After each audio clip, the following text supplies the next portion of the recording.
and again, take a look at the very specific account that has to do with Joseph, with God's call upon his life, his faithfulness to that call, at tremendous cost to himself, how God used him in human history. That is a wonderful way to study these chapters. But that is actually the smaller picture of what's happening here in this section of Genesis. And God lets us know that with the first 6 words of verse 2. This is the history of Jacob. This whole section that has to do with Joseph has to do with Joseph in a secondary way, an important way, but it has to do supremely with Joseph and God's plan for the world through the 3 great patriarchs of Jewish history, Abraham, Isaac, and Jacob. And so the plans that God has for that lineage to bless the whole world through that bloodline, and the greatest blessing being our Savior, the Messiah, Jesus, coming into the world in order to forgive us for our sins and give us the possibility of relationship with God and everlasting life and those blessings. And so here we begin in verse 37, a period that's going to cover really as we look at, well, not all the way through the rest of the chapter, but until Joseph is reunited with his father, it's going to be a period of 22 years. And what it's going to tell us is Joseph is sold into slavery, then becomes the second most powerful man in the world. What it explains for us in the big picture of Jacob is this: how in the world did Jacob, his sons, and the nation of Israel ever end up in Egypt? And why in the world did they ever end up in Egypt? Why would God do that when all the promises were associated to them being in Canaan, receiving the land of Canaan? Now you remember way back in chapter 15 of Genesis that God had already revealed to Abraham that one day his descendants would spend 400 years in a foreign land, and that he would then bring them out of that foreign land back into the land of Canaan. There are 3 principal reasons for God taking this whole bloodline out of Canaan, out of the pagan world, taking them into Egypt for a time. And one of the reasons was to wait for the iniquity of the Amorites to become completed. So God takes the children of Israel and He takes them into Egypt because the Amorites, God is going to displace all of these pagan tribes that are in the land at that time, not just because they're pagan, but because of the greatness of their wickedness. But there was one group that was less wicked than the rest of them, by the name of the Amorites. But God knew that over a period of time, they will become equally wicked as the rest of the nations, and they would be then require God to rise up from His throne in judgment if He's a righteous God at all, and then judge them for their iniquity. But they would not become that wicked for a period of 400 years, so God did not want them judged. He did not want them displaced until their sin required it of Him. And so He gives the Amorites about 400 years of kind of extra time while that's happening. A second reason that He takes them into Egypt was to protect them. They are, at this particular point in time, in Genesis chapter 37, Jacob and his sons and his sons' sons and descendants number about 70 males. They are hardly a nation. They are hardly a good-sized tribe at this time. They are very simply a family. And it would be very, very easy for any one of the very violent tribes and nations in Canaan at that time to just rise up one day and in 24 to 48 hours slaughter the entire group. It wasn't unheard of. A very, very violent time in the Middle East. Okay. All right. You finish the sentence on that. It's kind of been like that, hasn't it? But now, God, while they're so weak and so vulnerable numerically, He takes them and He puts them into the womb of Egypt, so to speak, to protect them. A third reason that He takes them into Egypt is in order to develop them.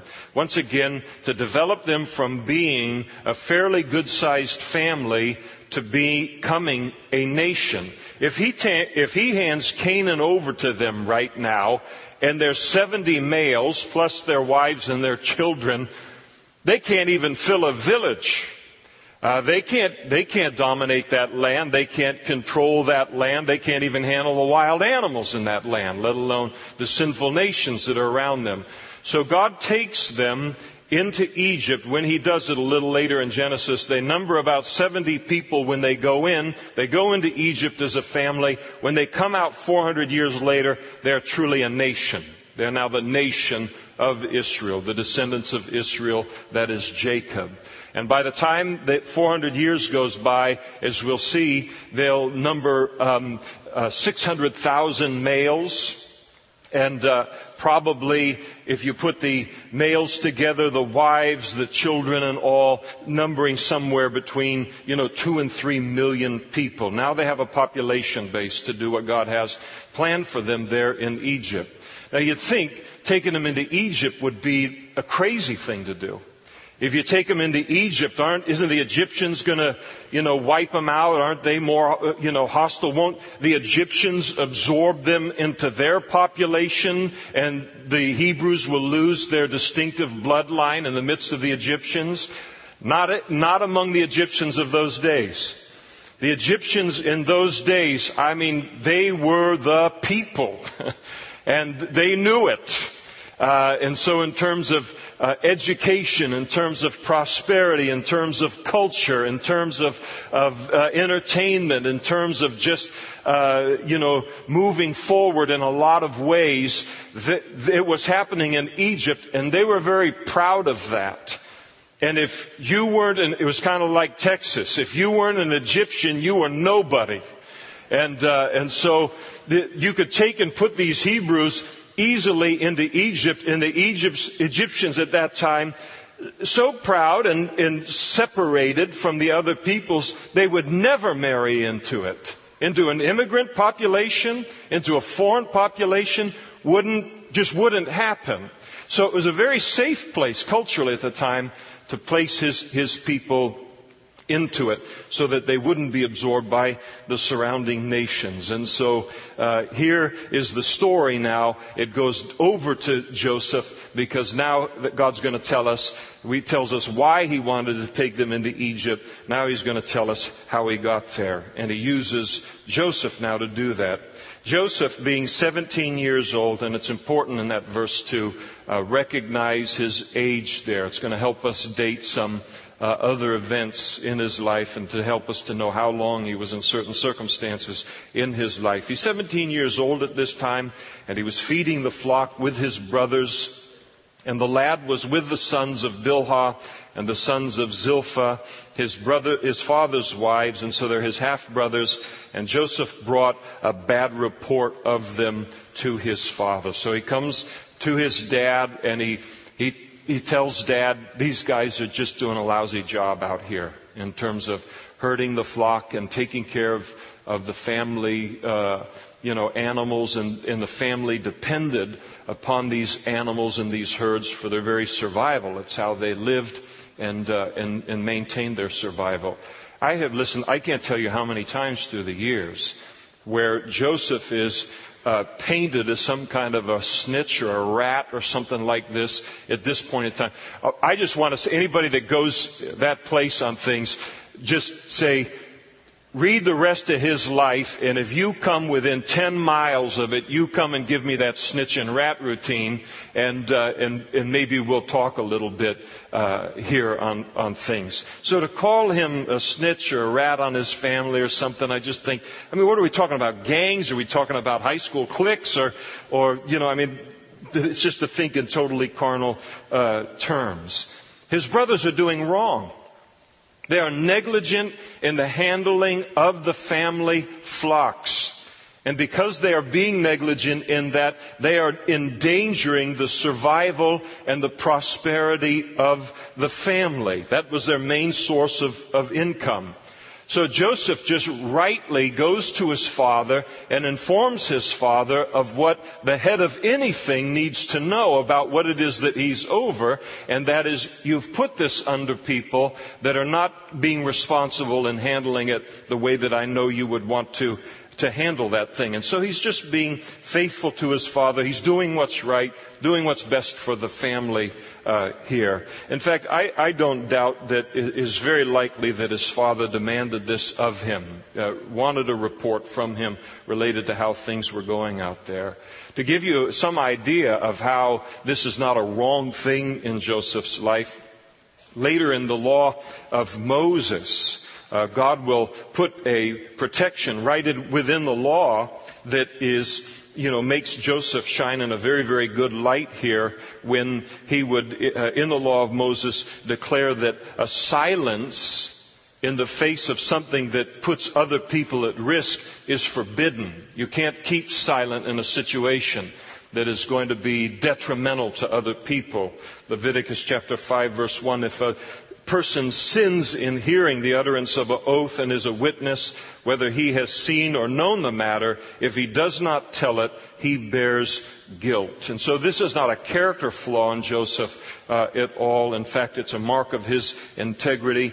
But godly integrity can get you in a lot of trouble when you are in an environment that lacks integrity, and they're not going to be happy about what he does here for the good of the family. Now Israel, that is Jacob, he loved Joseph more than all his children because he was the son of his old age. And so Jacob loved Joseph more than all of his other sons, and probably because Joseph was the son of his beloved, the wife that he loved and the woman that he loved in all of life, and that was Rachel.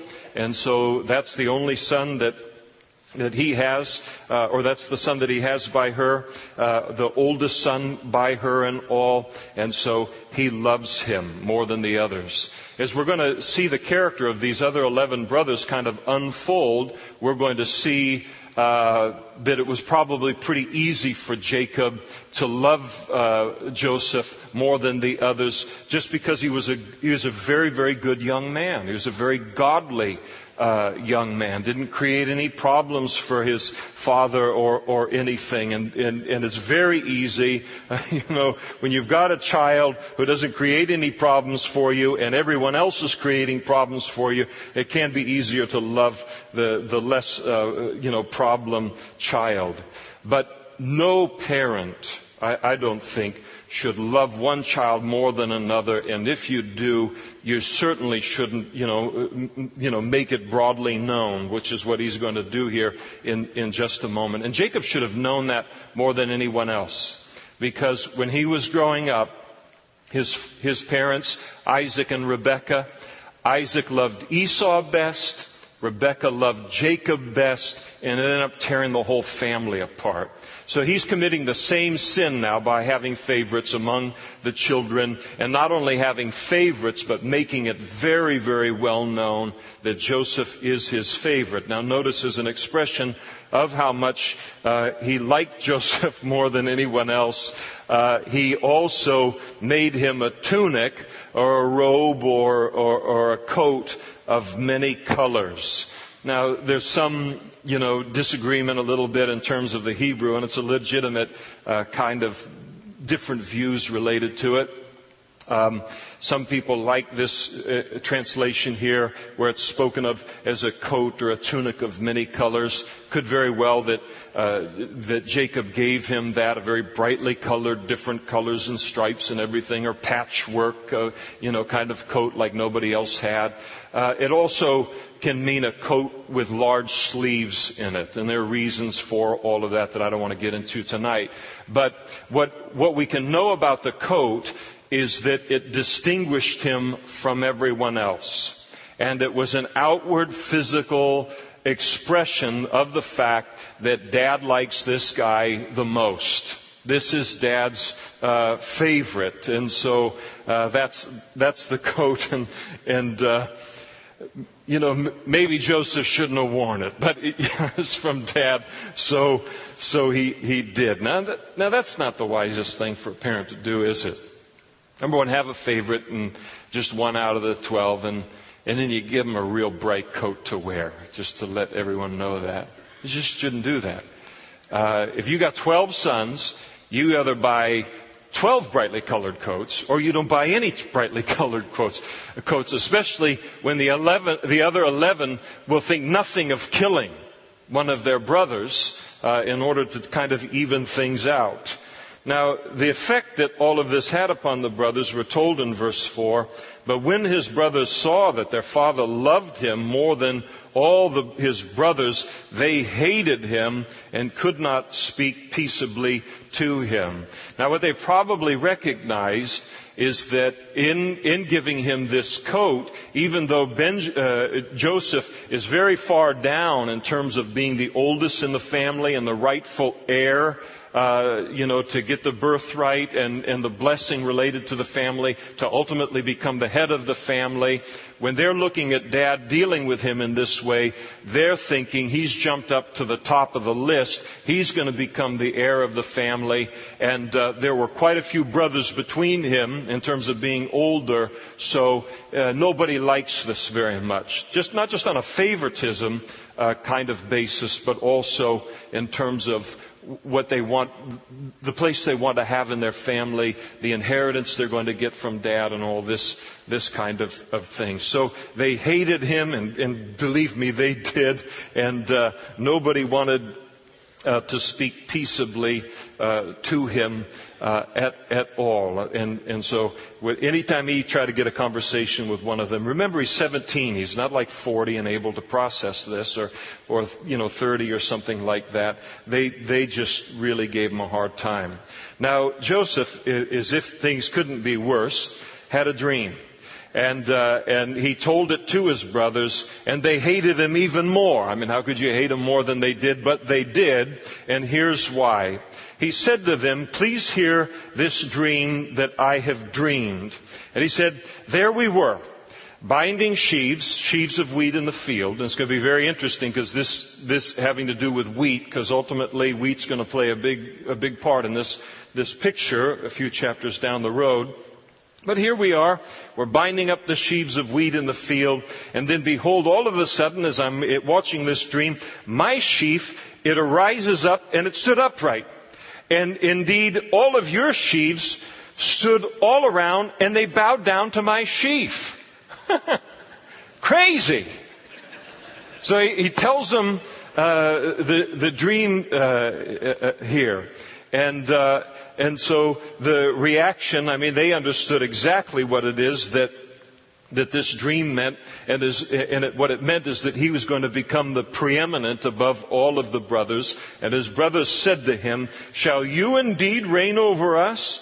Or shall you indeed have dominion over us?" And so they hated him even more for his dreams and for his words. And so the dream clearly communicated he would become the prominent son in the future and all, and they hated him for this. Now Joseph, again, I hear people talk about Joseph as if, he's showing off and communicating these dreams and all of that. Listen, he's 17 years old.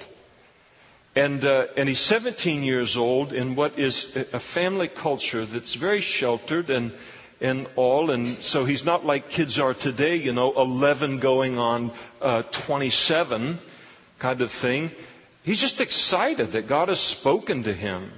He's excited that God has given him a dream about his life. He's given him a revelation about his life. So he's excited about hearing God's voice. And I think Joseph, is utterly without guile in all of this. I think once you get to know his character here a little bit, I think that if God gave that dream to any one of his other brothers, and they stood up and they declared that to him, he wouldn't be threatened by it at all. He would be as happy for them as he expected them to be for him in terms of what God was communicating to him. So he doesn't have any jealousy. He doesn't have any envy. But one thing we can learn from this is that sometimes God can give us dreams and He can give us visions that might just be for us. They might just be for us. We assume when God gives us a dream and a vision, especially when it looks pretty favorable for us, that, everybody else ought to know about that too on things. But I don't think He's being negligent in any way here and all. He's just excited about that. And God knew. He knows what's coming in Joseph's life. Some really, really hard things are coming. And He knew, God knows what He's called Joseph to do, and He knows that Joseph's going to need a couple of very direct, powerful communications from heaven to keep him encouraged in the midst of what he's about to face there. And God gives it to him. It's interesting, I was reading recently Paul's letters to the church at Corinth. And, they're dealing poorly with Paul and the whole thing and just treating him terrible and everything. And he says, I'll turn to boasting, and he says, kind of thing. And he starts to talk about the vision that he had, that God had given him of heaven and the things that he had heard, and it was 14 years earlier. He had sat on that revelation that God had given to him for 14 years without letting anybody know until the time was right by the Holy Spirit to use it. But Joseph comes and he just lets everybody know about it. I don't fault him for that. And then he has another dream. And verse 9. And he dreamed still another dream, and he told it to his brothers. So, this guy is like either a little thick or he is really without guile. And he is not thick. He is one sharp kid. But he's a kid. And a sweet kid at that. And he dreamed, and he told the dream, the second one, to his brothers, and he said, "Look, I've dreamed another dream. And this time, the sun, the moon, and the 11 stars bowed down to me. It's not only you, but Mom and Dad are going to bow down to me. I'm going to become the preeminent person for a time in our family." And so he told it to his father and his brothers, and his father rebuked him and said to him, "What is this dream that you've dreamed? Shall your mother and I and your brothers indeed come to bow down to the earth before you?" And his brothers envied him because of this dream, but his father kept the matter in mind. And he's got a pretty special kid, and I think he knows it. He also knows, based on his own life, that God is not averse to skipping the whole birth order in His divine plan in the world, because that had happened in his life. So it wouldn't surprise him that God would do that with Joseph. But here he's had this tremendous dream, and it kind of seems like Dad has to step in and kind of humble him a little bit. Is this really going to... But he understands that, this is a very, very real possibility.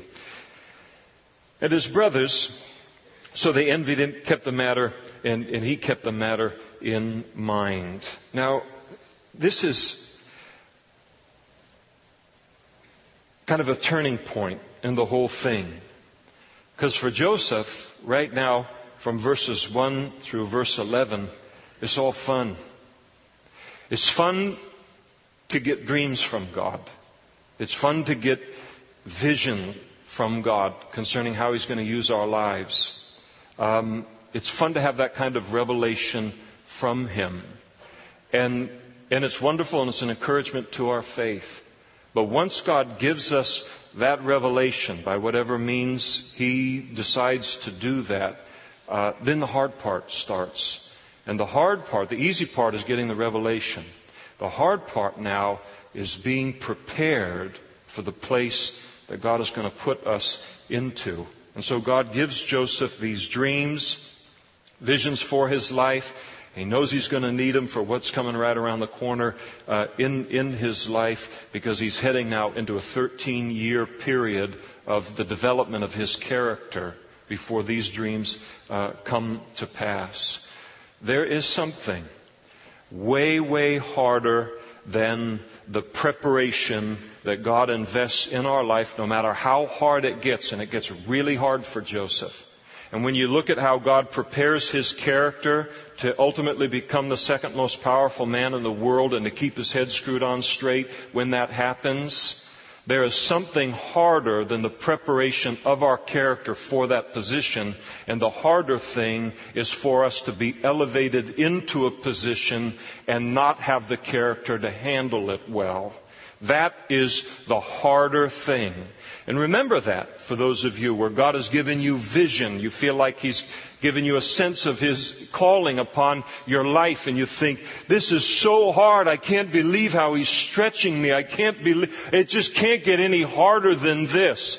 One day you will be very thankful for how hard he stretched and pulled you in the preparation process. The worst thing is to get in that place and go, I don't know what to do. I'm completely overwhelmed with this. I don't have the character or the depth to handle what he's put me in the middle of. And God never, ever puts us in the middle of a situation that he has not prepared us to be successful for in the middle of. But it can be really, really hard. The other thing I want to say, too, about that whole issue, the time of preparation, it's going to be 13 years. 13 years. He's heading into a 13-year trial. I don't like to use 13 years and trial all in the same sentence. That's a really long time. 3 weeks, 6 weeks. I mean, if he's going to do something really big in your life, 6 weeks of preparation. 13 years? Wow! And God can do that. And don't give up on the dreams and the visions that God has given you for your life, and years have gone by and you wonder about and all of this. I mean, that thing can turn in a night and you're right in the middle of what he promised you. But it can be years in the preparation. God doesn't have a watch. There's not even a calendar in heaven on things. And so he's very patient about how he works in these things. And so now the preparation begins. And then then his brothers went to feed his father's flock in Shechem, which is about 50 miles away from Hebron. And Israel said to Joseph, are not your brothers feeding the flock in Shechem? Come, I will send you to them. And so he said, here I am. And so maybe a little too much time's gone by. They've been away, no word back on how everything's going. So he sends Joseph to make sure everything is going to be okay and make the 50-mile journey. And then he said to him, please go and see if it is well with your brothers and well with the flocks, and bring back word to me. And so he sent him out of the valley of Hebron, and he went to Shechem. Now a certain man found him while he was in Shechem, and there he was wandering in the field looking for his brothers. And the man asked him, saying, what are you seeking? And he said, I'm seeking my brothers. Please tell me where they are feeding their flocks. And the man said, they've departed from here, for I heard them say, let us go to Dothan, which was another 15 miles away. And so Joseph went after his brothers, and he found them in Dothan. Now, when they saw him from afar off, so they're tending the flock, and they look out and they can see him from a great distance. Why do you think they know it's him from a great distance? That colorful old coat, boy, it's just as bright as can be. And so here he comes. They see him coming now. And as they see him coming near, this is what they do. They conspired against him to kill him. They were going to punch him out, or, put him in a headlock or something like that, They're going to kill him. They want to kill him. And the reason they want to kill him, very, very interesting here in verse 19. Then they said to one another, look, this dreamer is coming. They're going to kill him because of his dreams. We know how to put an end to his dreams. And you can tell as they talk about him being the dreamer, they won't call him by name. These two dreams that he had really, really bothered them. And so here the dreamer is coming. That was the sore spot. And come therefore and let us now kill him and cast him into some pit, and then we'll say some wild beast has devoured him, and then we shall see what becomes of his dreams. And so this is how they're going to, they're planning his death as he's just approaching, 17 years old, got a nice coat, and just coming to see the big brothers and everything. But Reuben, who was the oldest brother, when he heard this kind of talk going on, he delivered Joseph out of their hands and said, let's not kill him. And so Joseph steps in now, and he delivers Joseph from what would have been a certain death upon him just arriving to be with his brothers. And so he proposes that they would be let us not kill him. And Reuben then said, hey, this is what he proposes, verse 22, shed no blood, but cast him into this pit, which is in the wilderness. Don't lay a hand on him. Let's not kill him. Let's throw him in a pit and leave him there kind of to die. And then, but in his heart, he said this to spare his life in order that he might come back later after they leave him in the pit to die and pull him out of it and then deliver him back to his dad. So Reuben is the good guy in this situation, and he's trying to protect his brother. And so it came to pass when Joseph had come to his brothers, the first thing they do, they can't wait to get him out of that coat, that they stripped him of his tunic, the tunic of many colors that was on him, and they took him and they cast him into a pit, and the pit was empty, there was no water in it, and so it was an empty kind of cistern for holding water. They throw him inside of that. Now, we might think that Joseph just kind of gets thrown in there and he just passively accepts it, but later on, in chapter 42, verse 21, when the brothers, because of a guilty conscience, begin to recount this whole thing, they talk about how Joseph, as they threw him in the pit, he began to call out and cry for mercy, that they wouldn't do this to him. It was the kind of thing, I can't believe you're doing this. I can't believe that you would do this to any human being. I can't believe you would do this to your brother. And he's pleading for them to have mercy upon him and upon his life. And so they throw him down into the pit, and they sat down to eat a meal. Probably some Reuben sandwiches. It's a little Bible humor for you. Everybody awake now? Okay. All right. No, you like that. Don't tell me you didn't like that. So they sat down to eat. None of this affects their appetite at all. And they lifted up their eyes and they looked, and there was a company of Ishmaelites coming from Gilead with their camels, bearing spices and balm, myrrh, and they were on their way to carry them to Egypt. So all of this is happening on a main trade route between Arabia and down into Egypt. So Judah gets the bright idea and says to his brothers, well, listen, why kill him with our own hands when we can just send him off someplace where he gets forgotten? We make a few bucks off the thing, too. So he said to his brother, what profit is there if we kill our brother and conceal his blood? Let somebody else do our dirty work for us. Let's sell him to the Ishmaelites, and let not our hand be upon him, for he is our brother and our flesh, and his brothers listen to him. And so he said, this is just as an effective way to bring his dreams to an end, is to sell him into slavery on into Egypt. I mean, does God make the wrath of man, the wickedness of man, to praise him or not? Joseph's going to get a free ride by the Ishmaelite traders into Egypt, where God wants him to be all along. And these guys think, they're ruining God's plan for Joseph's life. But God wins in all of these things. And so they listen. They're happy to do it this way. The Midianite traders passed by, and so the brothers pulled Joseph up out of the pit, lifted him out of it, sold him to the Ishmaelites for 20 shekels of silver, and then the Ishmaelites then took Joseph on cue to Egypt.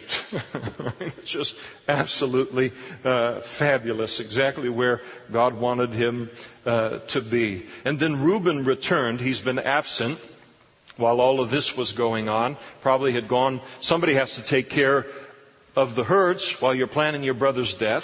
So he breaks off, and he's probably looking after the herds. He comes back and finds out that they've sold Joseph to a bunch of Ishmaelites taken him to Egypt, where he's obviously going to be sold as a slave. And so when he discovers Joseph's not in the pit, he tore his clothes. That's an act of mourning and grief. He returned to his brothers and said, "The lad is no more, and where shall I go?" And so here's Reuben. He's the oldest brother, kind of the head of the family with the boys. And he's going to have to answer to Dad. And with what his brothers have done here, they can't go running after the Ishmaelites and say, "Wait a second, that was a terrible mistake. We'll give you 25 shekels to get him back." Those guys aren't going to give Joseph up. And they got a lot of pretty tough characters that travel with these caravans. He's lost. He's already gone. Now we're going to did you guys, hey brothers, did you ever think that we're not going to be out here, in Dothan forever? We're going to have to return home and explain this thing to Dad. By the way, we lost a son out there. What in the world are we going to tell him? And I'm going to have to tell him because I'm the oldest son. So they come up with this plan. They took Joseph's tunic. And they killed a kid of the goats. Couldn't get away with this today because they'd tell what kind of blood it was immediately. And so they killed a kid of the goats. They dipped this brightly colored jacket of his into the blood. And then they sent the tunic of many colors. And they brought it to their father and said, "We found this. Do you know whether it's your son's tunic or not?" And so pretty casual, in their approach and all. "Hey, do you recognize this at all?" I don't know. It may look kind of like that brightly colored coat you gave your son and all, but we hardly noticed. Does this look like the one? It's all covered with blood and all now. And they want to give the idea that he got eaten by a wild animal and the blood all over because of it. And so they give it to him in that way. And Jacob, he recognized it. And he said, "It's my son's tunic." And then he comes to the conclusion they wanted him to come to. "A wild beast has devoured him. Without doubt, Joseph is torn to pieces."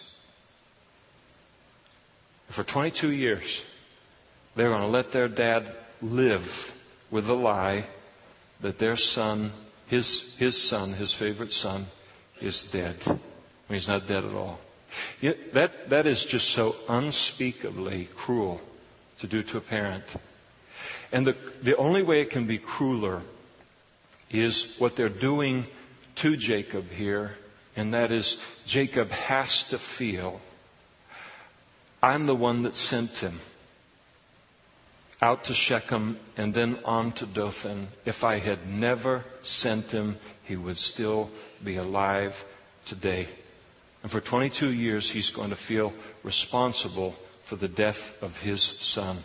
And these guys are so hard and so cold-hearted that they don't mind doing this to their dad, who is innocent in all this, in order to cover themselves in the situation. And Jacob is so, really torn up over the situation that this is what's represented by it. He then tears his clothes in mourning, puts sackcloth on his waist, and then he mourned for his son many days. And then notice this. You talk about chutzpah. Talk about nerve. Then all of his sons and all his daughters, these 11 boys with the daughters, they arose to try and comfort him. How can you live with yourself? And he said, "For I will go down into the grave to my son in mourning." And thus his father wept for him. And he said, "I will never recover from this." And they were willing to have it be so in his life. Now the Midianites had sold him in Egypt to Potiphar, an officer of Pharaoh, the captain of the guard. So he is now sold in Egypt. Joseph is. He's sold to a very, very powerful man in Pharaoh's government, and a man who oversees kind of the prison system in Egypt. Then we come to chapter 38 here in all of this. And when you come to chapter 38, it just seems like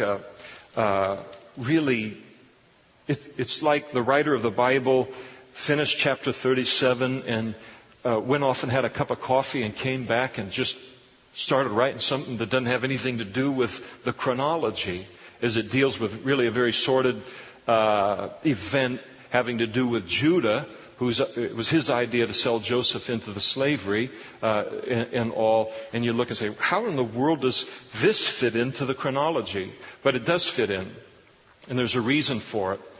Chapter 38 and kind of just the shameful events of chapter 38 are listed for us at this point in order to help us realize why Joseph had to go into Egypt in order to prepare a place for his family, for their survival, in order that they would not become absorbed by the Canaanite people and the Canaanite nations and tribes around them. Because in chapter 38, we're going to see that the descendants of Jacob, the family is unraveling. And if God did not rise up and find a womb, so to speak, in Egypt to protect them from being absorbed by everyone else, it would have readily been so. So here is this thing where Joseph now goes into Egypt. He's being prepared for God's call on his life to protect not only this nation and this people, but his plan of salvation. And then now here in chapter 38 we see why it was necessary, because these people are falling apart. And it came to pass at that time that Judah, that's the one that took in one. It was his idea to sell Joseph, for 20 pieces of silver and the whole thing, and then deceived his father into thinking that Joseph was dead. He now leaves home, departed from his brothers, and he visited a certain Adulamite whose name was Hira. And Judah saw there a daughter of a certain Canaanite whose name was Shua, and he married her and went into her. Is this guy crazy? I mean, this is kind of how it is. He marries a Canaanite. Remember how Abraham was so careful with his servant to make sure that his son Isaac did not marry a Canaanite, and sent back to his family in order to find, someone with godly character to marry his son. And then Isaac does the same thing for Jacob. And there was real concern for the bloodline, that it would not be absorbed by the pagan nations. Judah doesn't care about any of this stuff at all. He wants a Canaanite woman. He doesn't care about spiritual things. Doesn't care about the promises of God for the family. He wants a Canaanite woman. He's going to marry a Canaanite woman. And so that's exactly what he does. And he just couldn't be more wrong in what he does here. There isn't a good spiritual sobriety in the family, and God knows it. And so she conceived his wife and bore a son and called his name Easy to remember. And she conceived again and bore a son, and she called his name Onan. She conceived again, yet again, bore a son, and called his name Shelah. That's weird. That's kind of like a girl named Sue or boy named Sue kind of a thing, isn't it? But in that culture, it was a male name. Here, it's more of a female name. And he was at Chezib when she bore him. And then Judah took a wife for So this quite a bit of time's going by. His oldest son has now grown into adult life, and he now marries. And the wife that he takes, her name is Tamar. But Judah's firstborn, was wicked in the sight of the Lord, and the Lord killed him. Now, this guy's got to be pretty wicked, because God's putting up with quite a bit, just in the general population of things. And so the wickedness isn't named, but the Lord goes in and takes him out. And Judah then said to Onan, his next oldest son, "Go in to your brother's wife and marry her and raise up an heir to your brother."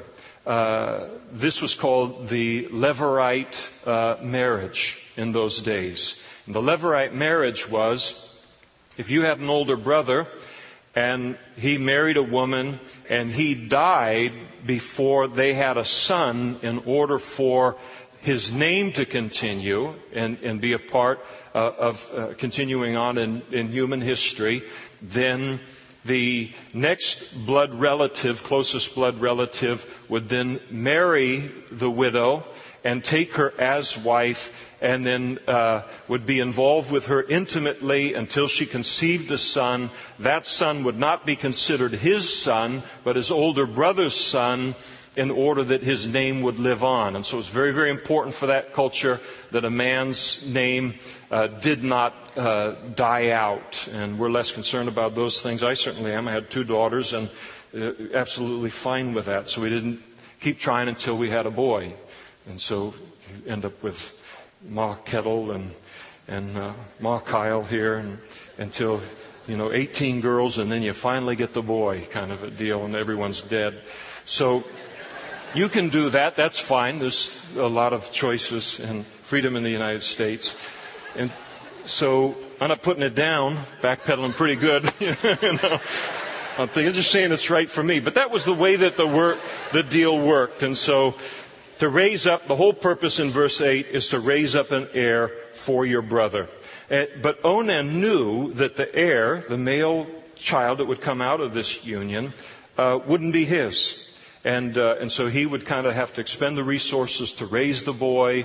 And then the boy, because the boy was the son of the oldest son, that younger boy would then become the heir of the whole family, which would have normally fallen to Onan if there wasn't a boy that was born in the situation. So he's got a lot of things going through his mind here. And so it came to pass when he went into his brother's wife, so they became sexually intimate, that he emitted on the ground, lest he should give an heir to his brother. Now let me say, this has nothing to do with birth control. Through history, people have looked at this and said any use of birth control, because God's going to smite him dead. And notice in verse 10, and the thing which he did displeased the Lord, and therefore he killed him also. So God doesn't kill people for using birth control by whatever ancient or modern method that they would use. It does not affect a child, a fertilized egg. And so this is what he does here, and and he doesn't want her to conceive, doesn't want her to have a son, because of all of these other factors on things. And God gets upset with it because he disobeys his father. But what he should have done is he should have either done it or not do it halfway. He should have said, I am not going to keep this levirate marriage on things. And so I'm not going to do it, and whatever happens, that's going to happen. But what he does is he goes into a woman who is only making herself available to him for the sole reason of producing a child. And he sexually satisfies himself in the situation, and then when it comes to that part that is the reason that she's involved, he goes ahead and sabotages the whole thing. And so he's used her very, very selfishly on things that displease God, and God takes and kills him. And then Judah said to Tamar, his daughter-in-law, remain a widow in your father's house. Go back home and live with your family till my son Shelah is grown. He wasn't old enough to marry her and become a part of the process here. For he said, lest he also die like his brothers. And Tamar went and dwelt in her father's house. Now in the process of time, the daughter of Shua, Judah's wife, died. And Judah was comforted, so he went through a period of grieving, and he has come through that grieving period. And he went up to his sheep shears at Timnah, he and his friend Hira the Adulamite. And so they're tending sheep and all, and so they head up and to meet with the crew that's doing it. And it was told Tamar, saying, look, your father-in-law is going up to Timnah to shear his sheep. And so she took off her widow's garments. So for a lot of years, she's not out, she's not a manhunter or anything. She's not looking for a man. She's still wearing her widow's garments all these years, waiting for Shelah be old enough now to raise up an heir, to do the right thing, for Judah to allow it to happen.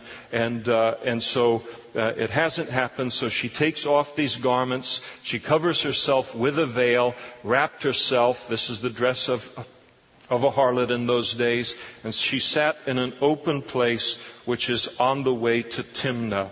And for she saw that Shelah was grown and was not given to him as a wife. And then when Judah saw her sitting by the side of the road, he thought she was a harlot because she had covered her face. And that was what would distinguish a harlot. And so she takes on that particular appearance. Now, the interesting thing to understand about what's happening here is that in the Canaanite culture at that time, when there was the time of the sheep shearing, it was like, that's kind of like the harvest for herdsmen. And so, all right, it's been a good year or whatever. What they would do then is, in order to, as kind of a religious practice, the Canaanite religious practice, in order to assure fertility for the flock for the next year and a very, kind of a good harvest of fur and wool and that kind of a thing, during the time of shearing of the sheep, you would go where these Canaanite temple priestesses and prostitutes were. You would then engage in sexual fornication with them as a religious ritual. I trust a very impure man came up with this religion. You figure who came anyway. So obviously doesn't come from God. So that's what he's doing. And he's just, again, being absorbed by the culture, the mores and the morals of the culture. So he looks at her, figures that she's just one of these Canaanite temple prostitutes, and decides he's going to go into her. He doesn't recognize her. She's veiled. And so he turned to her by the way and said, "Please let me come into you." So he propositions her. He did not know that she was his daughter-in-law. So she said, "What will you give me that you may come into me?" And so they negotiate a price. And he said, "I will give a young goat from the flock." That's the offer. And so she said, "Will you give me a pledge until you send it? You've come here, you offer a young goat, and you don't have a young goat. And so what can you give me as kind of a surety that you're going to bring a goat to me in payment, once all of this is through?" And he said, "What pledge shall I give you? You name what you desire." And she said, "Your signet and cord and your staff that's in your hand." And then he gave them to her. Now, a signet and a cord was something for around your neck, and your signet, that was a family seal. That was a very distinct, that seal didn't belong to anybody else in all of Canaan. That was unique to his family. The staff would have also been very uniquely carved with the crest of the family or the name of the family. I mean, they would have strongly identified the owner of these objects. In other words, it would be, in terms of identification, it would be like today someone leaving his driver's license and a credit card with her. Very easy to find out who in the world this person was. He went into her, and she conceived by him. And so she arose, and she went away, laid aside her veil, put on the garments of her widowhood. And so she goes back to her other life there on things, and